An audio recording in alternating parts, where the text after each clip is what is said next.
The year was 1919. Woodrow Wilson was president. Einstein's theory of relativity was being tested. The dial telephone was introduced, and so was the pop-up toaster. And Peabody, Massachusetts was growing.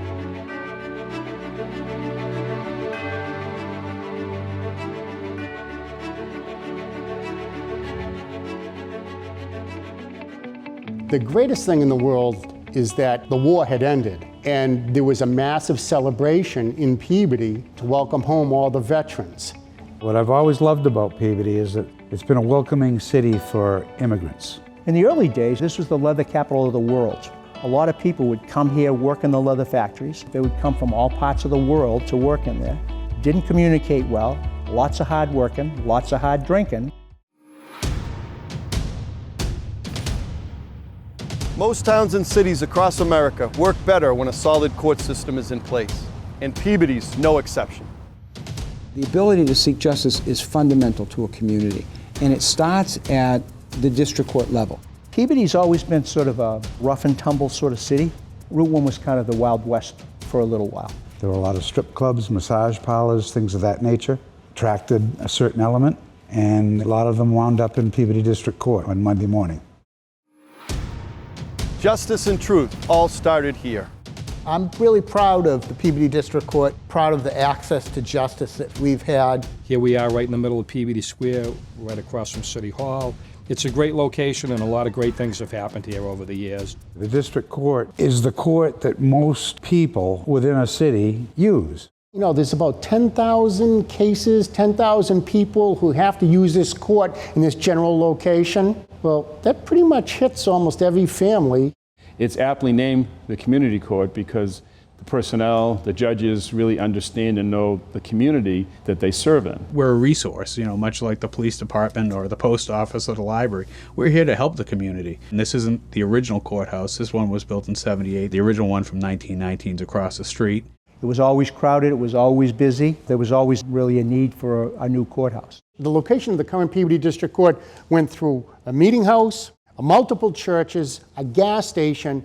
It's the centerpiece of the city of Peabody in downtown, and it's an economic engine. I mean, the small businesses need the personnel and the traffic that goes through district court to remain viable. So it absolutely is the epicenter of what's happening in downtown Peabody. Even the new building had a few kinks to work out. We weren't even in the courthouse a year when the courthouse flooded. The fire department came and gave us a ride in, and we saw these fish jumping in the water, all surrounding the parking lot in the back of the courthouse.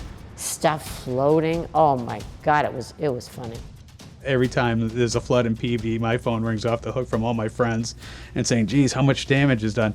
We never suffer really any damage here. And while these halls have hosted thousands, there are a few dignitaries who deserve a nod. I really enjoy the breadth of history that still comes in here all the time, whether it's John Blodgett, Barry Feinstein, or Mike Smierzinski, all guys who kind of cut their teeth in this building. John Blodgett, that workaholic trait of his led him to become Essex County District Attorney, and now he's the president of the National District Attorneys Association in Washington, D.C. I would like to think that the skills that I acquired in the Peabody District Court have helped me in my job as district attorney. We've been blessed with many, many wonderful judges over the years. Judge Tiffany, Judge Ruma, Judge Barretto, Judge Morey.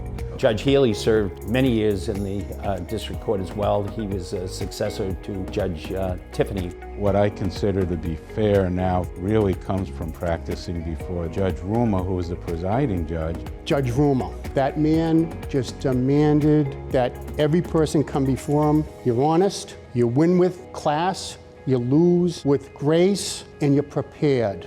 Something that people just don't know. On his own time, he visited everyone he sentenced to jail. No one could figure out why every time someone that was doing time would come back to the court, he would have a conversation with them as if they knew each other. And it was because they did. And that's something that's totally unheard of. I will tell you that Judge Robert Hayes is the best district court trial judge I ever tried in front of. And if I could have only remembered half the things he taught me, I'd be doing well. When I began, Judge Murphy and Judge Abe Ankleys, they were actually able to keep their practices. They would be at the district court 5 days a week, and there was even a Saturday morning session. Speaking of Judge Murphy's son, Jack Murphy, was elected to office in 1970, and while funding had been gone for the district courthouse, that was completed during Jack's tenure as state representative. Jack went on to become a majority leader in the Mass House of Representatives. We're also honored to have a Supreme Court Justice who was a resident of the city. Another father-son combination are Paul Wood and his son, Paul Jr., and they've been practicing with private clients for as long as I can remember. Gary Cowles, this man just saw the good in every single person that ever came through the doors of Peabody Court. And he searched endlessly for the way to help people get on the right path. And it's carried on by all those probation officers in that courthouse to this day. Peabody has had some big stories where everyone took notice. There were some tough trials. We had a kid who came from Cuba when they allowed the political prisoners to come to America from the Cuban jails. He was charged with all these violent crimes, finds out through the interpreter that he was found guilty and was going to go to jail. He punches the interpreter, goes after the defense attorney, and then goes after the Lynn police officer. This guy was a monster of a person. Everybody went to the hospital at the end of that. Richard White was a guy that was a notorious car thief, but he used to like to go and steal cars, and then he would purposely drive the cars in front of the police and entice them to have a chase. And chases would go on for hours. And he went for weeks and weeks and weeks. He got so cocky that he would break into certain places and with a stopwatch just time and see how long it took the police to get there to plan his next robbery. He got caught and arraigned in Peabody. When he was marched in, there was news media everywhere. I can remember quite a few Boston Bruins that wound up in Peabody Court. Cadillac Frank Salemi was sort of a notorious gangster in the whole Whitey Bulger thing that was around here. He was driving from Saugus, and a car pulled up alongside him and shot him. The guy that shot him, we brought him into Peabody Court months later that he was identified as the person that shot him. There was news media everywhere, number one, because people wanted to know who this was that shot him. Number two, what was going to happen if Salemi came to Peabody. You can't make this stuff up, no. And then there were the unforgettable cases. I had a client physically attack one of the witnesses. Of course, the court officers had to step in, and there was a physical fight right in the courtroom, which was kind of crazy. My client on a drunk driving case had a T-shirt on that said, "Drink till you puke." You could see the judge on the bench looking at my client like this. You have to sort of maintain a cool and tell your client to go get, some new outfits for trial. Well, one of the guys came in one time, and I was sitting with Judge Tiffany. And Judge Tiffany said, "Take your hands out of your pocket." And he said, "No, can't do that, Judge." The judge says, "Take your hands out of your pocket. You should respect the court." And he says, "If I do it, you won't get mad, will you?" And he said, "Of course I won't get mad." He took his hands out of his pockets. His pants fell down. John Souza was the court officer who chased on foot an escaping prisoner. John grabbed the driver of a bread truck, pulled him out, jumped in the truck. But he didn't realize that the bakery truck couldn't go more than 30 miles an hour. We all had a pretty good laugh about that. Holding out his finger, "Gotta get the prisoner," and they're chasing him. He doesn't even have a gun. I mean, come on. Those are the things that you remember. You don't remember the names, but you remember the incident. And then there was Paul Murphy, also known as Paul D'Angelo, the comedian. Speaking of liars, I am also a lawyer. No, really. Because I was in the court system, I didn't want them to make the association, so I would go out at night as Paul D'Angelo, and during the day my real name was Paul Murphy. We had a very unique case with two Portuguese friends. They had been friends for 35, 40 years. They were drinking all night at the Portuguese club. While they were both peeing against the wall, his friend made a remark to his other friend, who took it offensively and took out a knife. Yes, in fact, he maimed him of his manhood. Judge Ruma notified us that we couldn't go ahead with the case. And I said, why not? We have everybody here. This is really a pain in the neck to get everybody together in one day. And he said, well, we don't have a Portuguese interpreter. And I said, I can interpret for the victim. And he says, you can? You speak Portuguese? I go, I'm pretty sure that all he said was, ah! And he started banging the gavel. This is not a comedy club. Yeah, we had some pretty crazy cases.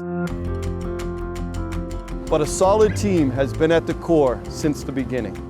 Whether you're a plaintiff or a defendant, in custody, not in custody, the staff here is incredibly professional, incredibly nice. They treat everybody the way they should be treated. It's the helping hand of government, not the iron fist. Generally, I think people are nervous or scared. They think they're going to be treated badly. And when they do come in, we really do a great job to make them feel welcome and be okay. You know what makes a court? The people who are in it. Very professional, very friendly. We have a good staff, and it runs pretty smoothly. In the clerk's office, the people in probation, the DA's office, everybody gets along extremely well. Everybody works together very well. You know, the family setting here with everyone that works here getting along is just instrumental in everyone doing a great job here. You know, it's just like a big family, and you know, really looks out for each other. We get along very well. We socialize outside of the building. And while justice rules, sometimes in district court, all the community needs is a guiding hand.